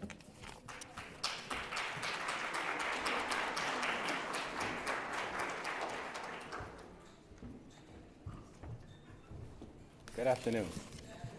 And if you would just indulge me for just one quick second, because I just had a very sad event that I just attended and wanted to tell you about it.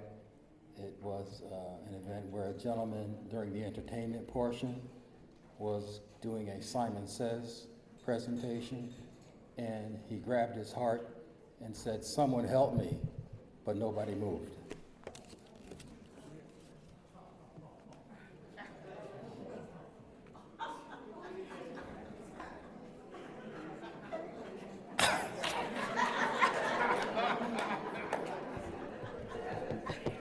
He didn't say Simon Said. Boy, jeez.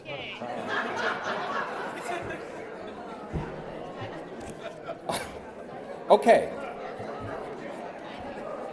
Tough crowd. It's my distinct pleasure to present this award to Ms. Attorney Joy Gary, a New Haven native and present president of the George Crawford Bar Association. The George W. Crawford Black Bar Association is a statewide institution. It's an organization founded to enhance the role and numbers of black attorneys in Connecticut.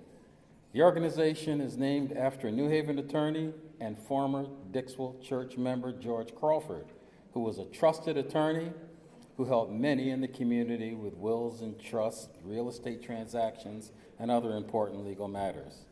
From 1954 to 1962, he served as New Haven's first black corporation counsel. Dixwell members Martin Philpott, Alexis Smith, and Alan Bowie have served as past presidents. This citation, Ms. Gary, reads as follows. For your exemplary and innovative work to bring the law and the understanding of the law to the people of the state of Connecticut, by focusing the role and significance of the participation and collaboration of black attorneys, by emphasizing the immeasurable value and irreplaceable contribution of black attorneys to the conversation on justice and the resulting quality of life for all participants, for our mutual role as community leaders in our shared history, the officers and members of the Dixwell Avenue Congregational United Church of Christ present this citation with our thanks, admiration, and continued support.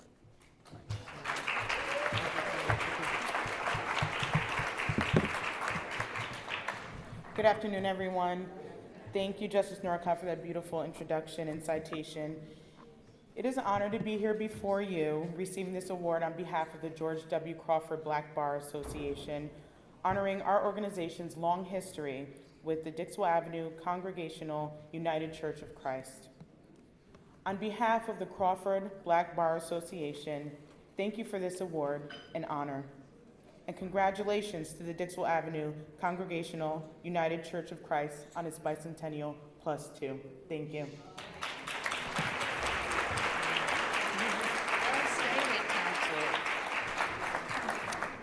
Our next awardee, the Greater New Haven African American Historical Society, presented by Dr. Kristen Wanyawu and received by Diane Pettaway, co-president. Thanks. Okay. Hello, everybody. We're rolling here. It's going awesome. It's beautiful. The Greater New Haven African American Historical Society. So I am delighted to present this award to Miss Diane Pettaway, and unfortunately Miss Carolyn Baker was unable to come, but they're the co-presidents of the Greater New Haven African American Historical Society. The Greater New Haven African American Historical Society is the successor of the Afro-American Historical Society, founded by Ernest Saunders. Mr. Saunders, an engineer and Dixwell church member, was passionate about preserving New Haven's Black history and documenting the community's social, political, economic contributions. In 1971, he enlisted several Dixwell church members and others to collect artifacts and print materials. They opened a small museum in Mr. Saunders' home on Orchard Street so that the people and the public could view the collection. Today, the reconstituted organization has led new and exciting programming right here in our community. Your citation reads, to the Greater New Haven African American Historical Society. While exemplifying perseverance, knowledge, and energy, you continue to provide our community and our city with a comprehensive understanding of its history. You honor the contributions of African Americans and demonstrate that African American history is American history. That African American history is American history. You take care, provide details, and balance the tradition while innovating collective endeavors to teach and reach everyone. As your iconic logo personifies, you call upon us to know and exemplify the concept of Sankofa. For our mutual role as community leaders and our shared history, the officers and members of Dixwell Avenue Congregational United Church of Christ present this citation with our thanks, admiration, and continued support. Thank you, baby. Good afternoon.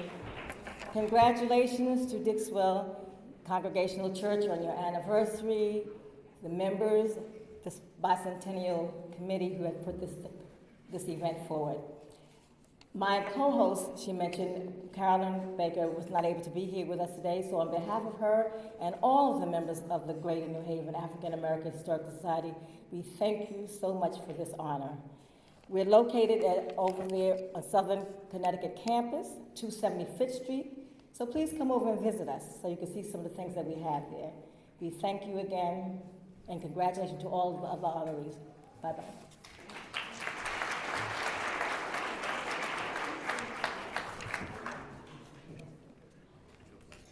Our last award, and certainly not least, the Greater New Haven branch of the NAACP. The presenter, the Honorable Clifton Graves, Jr., and the recipient is, Miriam. Miriam Jones. Jones James, yeah. I knew you had two names. Yeah. Okay. Good afternoon again. First, let's give a hand to Ms. Sharon Isdale. You don't know the work she did to make this happen.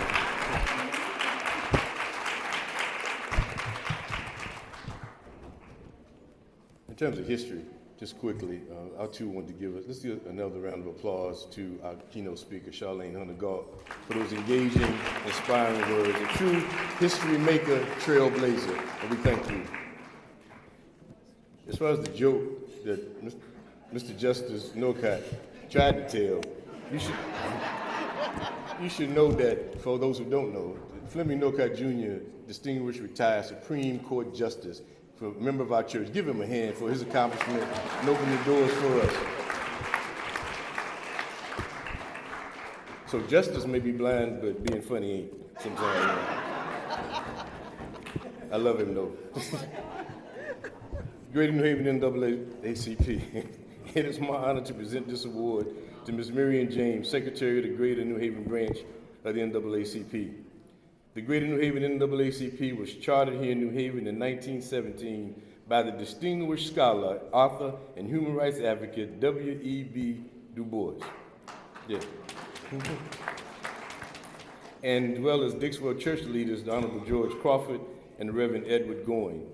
The chapter has been at the fore of local and national leadership to ensure that justice prevails and racial inequality ends. Our own Reverend Edwin R. Edmonds served as a chapter president at one time, and there are many members of this church who service the organization as well.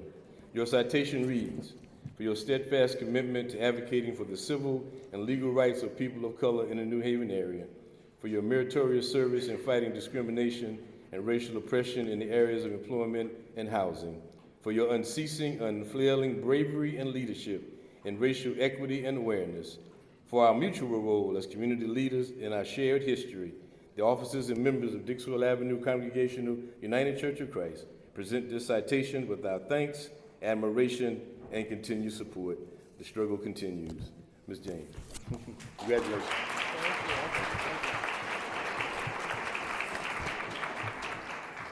Good afternoon, good afternoon.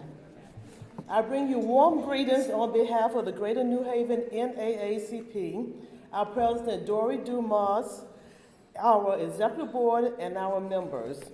Hopefully, a majority of you should be members. Congratulations on the Bicentennial +2 to the Dixwell Avenue Congregational United Church of Christ, the oldest formally recognized African American church in the world. Congratulations also to the other honorees.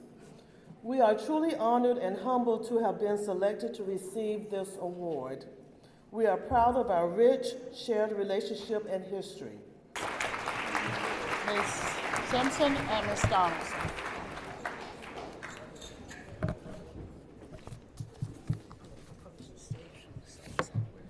All right. Good afternoon, everyone. I'm Estelle Simpson, the first chairwoman of the Finance Board in the history of Dixwell. Get the total in 2 years. And I am standing with my right-hand lady who helps to keep all things straight. And now for the moment that you all have been waiting for, recognition of our pillars of wisdom. We are here to recognize the role of the pillars of wisdom. We honor their backbone and spine of Dixwell Church. The tried and true, the cultural links and the cultural cauldrons who illuminate the pathway for us to follow. For more than a decade, we have given homage to our elders, the senior members of our congregation. It is their presence that provides a true sense of intergenerational being and thinking. They lead, they infuse, they influence. As a result, there is a remarkable quality of life and joie de vivre that is shared by all. Through their example, aging is not to be feared. Aging is embraced for all the new possibilities it brings in partnership with great faith. Dixwell is also blessed with 2 centenarians.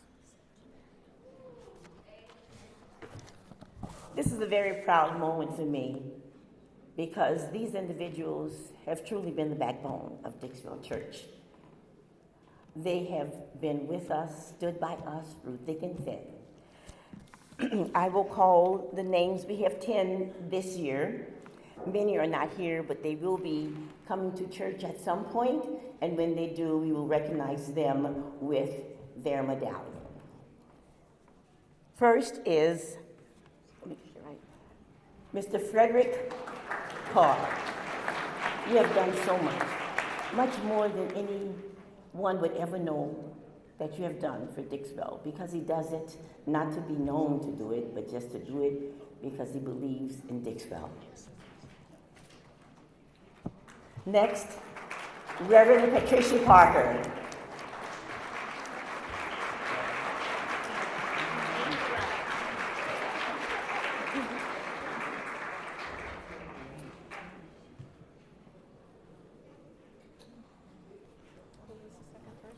Reverend Patricia Parker. Pat is coming.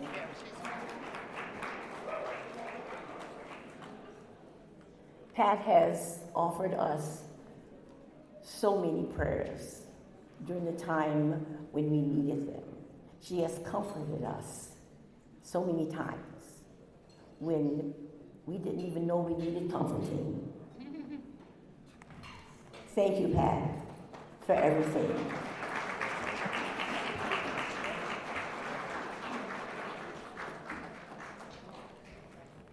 Mr. Arius Priestley, long-standing member of Dixwell Church.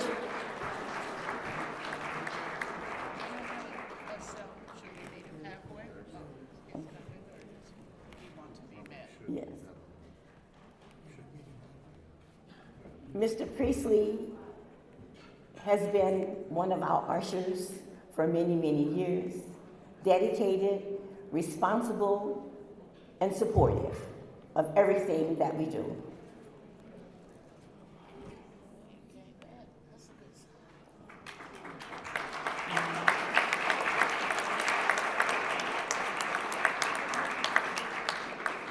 And Livingston Wormley.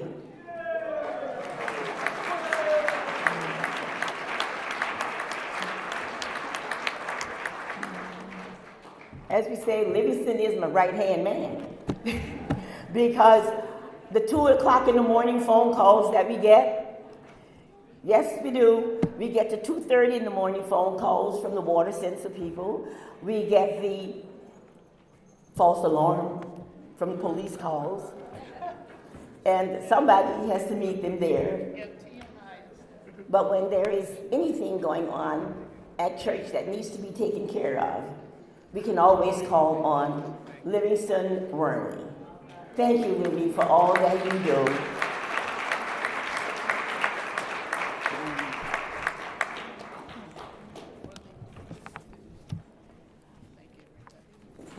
Please let all pillars of wisdom stand, those present and those who have received the award previously.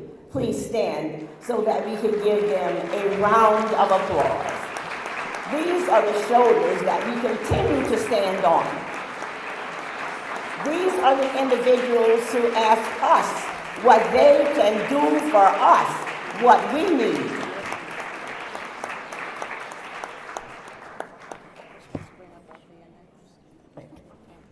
In memoriam,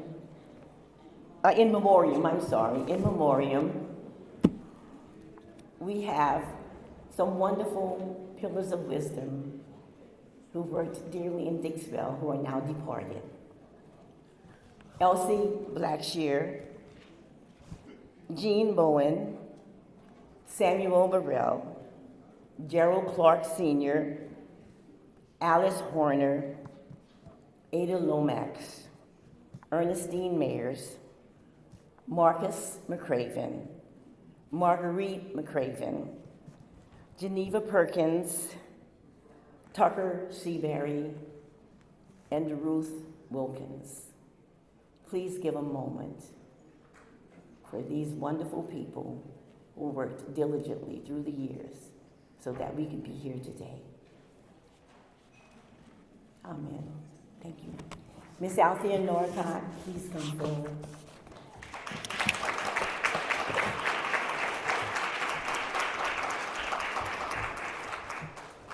One person who could not be here tonight, but we always remember her, Miss Ann Lowther, a deacon in our church who's turned 108 this past week.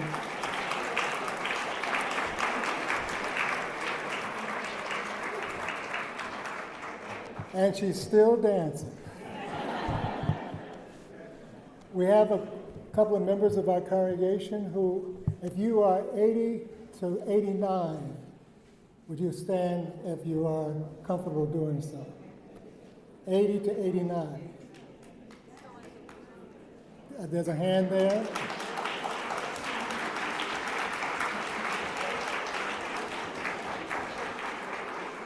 Now, if you are 90 to 100 and you're able to stand or wave your hand, please do.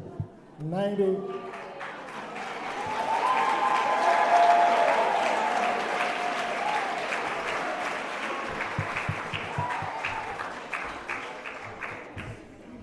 Good afternoon. I want to thank you all for coming, and I know many of you have great memories of Dixwell. And on your table there are these little sheets that we didn't put around because there wasn't room. But if you have a memory of Dixwell that you'd like to share with us, we'd like to collect them and put them in a book or in our newsletter. So I hope you'll take a minute to just write something that you remember about Dixwell. Now, I'm a Norcott, but I don't have jokes. And I know you're happy about that.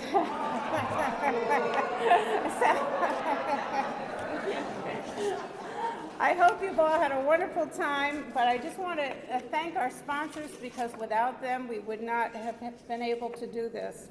Our gold sponsor was the Highsmith family. Our silver sponsors, the Community Foundation of Greater New Haven, Concord, Yale University Office of New Haven Affairs. And our bronze sponsors were Carl B. Anderson, the Anderson Initiative, Discovering Amistad, George W. Crawford Black Bar Association, Howard Hill Services, and New Alliance Foundation. So can we give a round of applause for our sponsors? Again, I'd like to thank all of you for coming, and I'd like to thank the committee that has put all of this together. And would all those committee members please stand? All over. All over. Great job.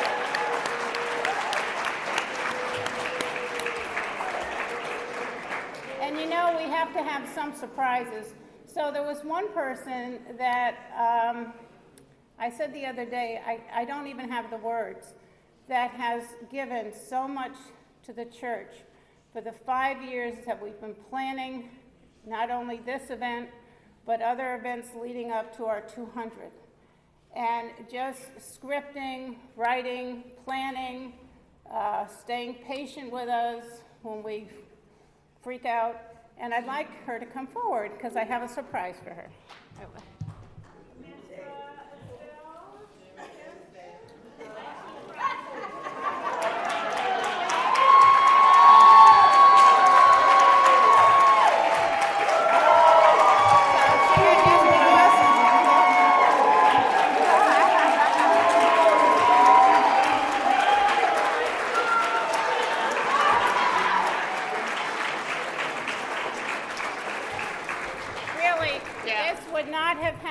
No, her. I saw her with the coat over it and didn't know what it was.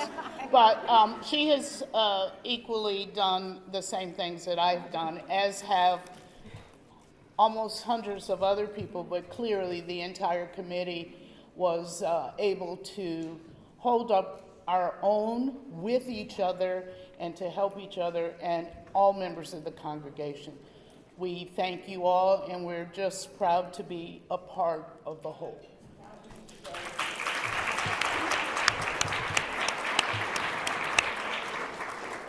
I have one more card.